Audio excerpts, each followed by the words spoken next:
বলছে উপর থেকে করলো, সিক্ত করলো। মানে 14 গোষ্ঠী সব মূর্খ, আন্ধা কো আন্ধা পড়াতায়। 71 সাল থেকে নিয়ে এখন পর্যন্ত এসে কোন শিক্ষিত মানুষ শিক্ষামন্ত্রী হয়েছে আমার জানা নাই।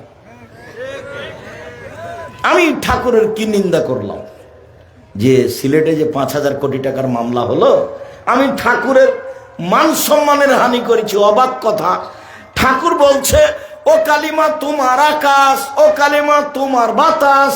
তখন আমি বলেছি তোর বাপের আকাশ। আমি তো আর কালিমার আকাশ এটা মেনে নিতে পারি না।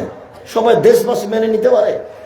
সারা পুরো বাঙালিতে, বাংলাদেশে একজন মহিলা পুরুষ যদি কেউ না থাকে, আমি আব্দুর রাজ্জাক বিন ইউসুফ আছি। এই স্লোগান ঠাকুরের আমি মানি না। ঠাকুর যতবার বলেছে ও কালিমা তোমার আকাশ, ওমা তোমার আকাশ তোমার বাতাস, ততবার ঠাকুর বলছে ও কালিমা তোমার আকাশ, ও কালিমা তোমার বাতাস। এটা আমি মেনে নিতে পারি না, এটা অসম্ভব হতে পারে না।